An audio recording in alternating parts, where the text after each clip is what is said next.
Hey, what's going on YouTube? Is everybody excited? Tomorrow is the official kickoff of the 2021 NFL season. Been meaning to get this one out for a while. Before we have kickoff, obviously got some initial predictions as we get ready for the season. Want to talk about predictions for division winners, and then we'll go into week one picks in terms of what we think is going to happen for opening weekend. So we'll start off with what I think is the easiest pick out of the 8 divisions is AFC West. It's going to be the Kansas City Chiefs, barring major injury. I just don't know the San Diego Chargers, or not San Diego, LA Chargers are there yet. Love Justin Herbert. Love that improving offensive line. If that defense is healthy, the Chargers are going to give the Chiefs problems. But I think Kansas City's still going to pretty much wrap that up before any other division winners.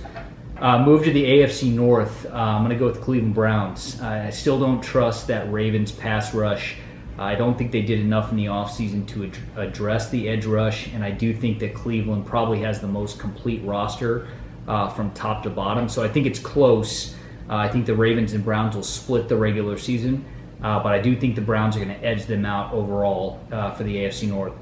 AFC South, the trendy pick is Indy, but I just don't see it. I don't trust Carson Wentz yet. I want to see if the guy's got his mental capacity back up. I want to see if Frank Reich can get him turned around. I also want to see if they're healthy. They were banged up in the offseason, banged up through preseason. I think it's Tennessee. I don't think Tennessee's getting enough talk. I love the addition of Julio Jones. I love the addition of Bud Dupree. And if he can stay healthy, I love their first-round pick, Caleb Farley. If you go back to my draft predictions, I didn't even have Caleb Farley going in the first round, not because of his talent, but because of his injury history. But if he's healthy, that defense could be special, and that offense has already been rock solid, and you add Julio Jones. I think Tennessee is easily the pick for the AFC South. I like them to take it. And the AFC East, this was not as easy as it might have sounded. I am going to take Buffalo. Now, I love what the Bills did in the offseason. They did address their defensive ends and their pass rushers. They got a couple of really nice ones.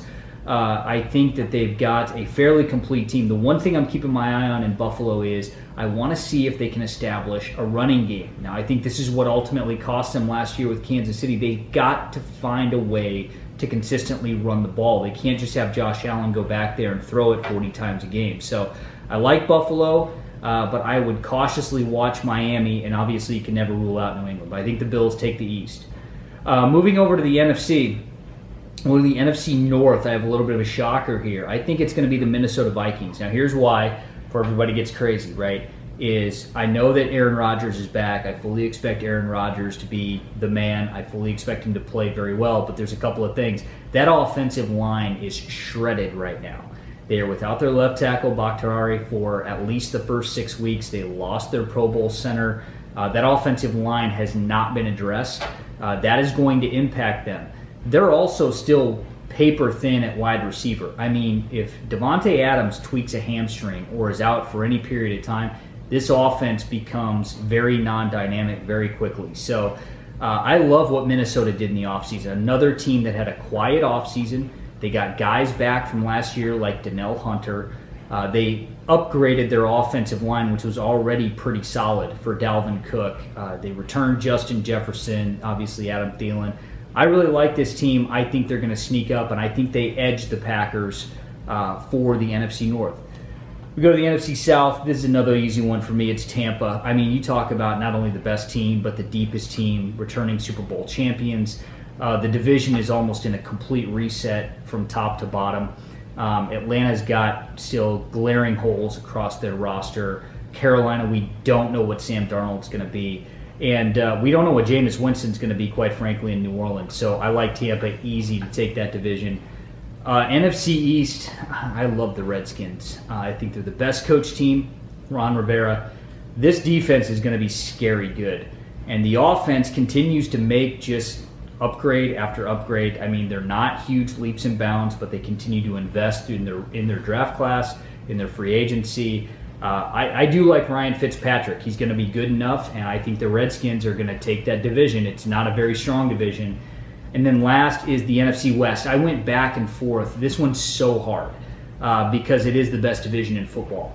The Cardinals are going to be exciting to watch, but they can't run the football. They are not physical on their offensive line. They're very boom or bust, and Kyler Murray runs for his life. The Cardinals are going to be exciting. They're going to win games. I think the Rams, I love the Rams. I mean, you talk about a team top-heavy on their roster. Losing Cam Akers was devastating, and I'm going to be curious to see how it works out with Sony Michel. That offensive line is old, and they're another team that they're one injury away, and they're just not going to be where they need to be. They're not going to be full go. You look what happened to them in the playoffs last year when Aaron Donald couldn't finish out that playoff game against Green Bay. They just weren't the same team. So I can't go with the Rams. I do like Seattle, especially with Dwayne Brown getting his contract redone. Bravo, Seattle, for getting that finished. I do like Seattle, but I also think their roster is paper thin. I'm going to go with San Francisco. And I'm tipping my hand to San Francisco because San Francisco had over 30 guys on IR last year. It's just not going to happen again. This defensive line is back to full power. They've got Fred Warner back in the fold, a new contract. I know the secondary's thin, but I do like that front seven for San Francisco, and I love this offense. I think it's budding, and I think we're going to see Trey Lance a lot more sooner than later.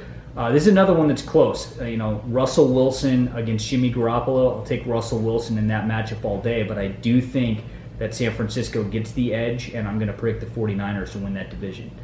So that's a wrap for division winners. Next up, we're going to do week 1 picks, and would love to get your feedback, guys.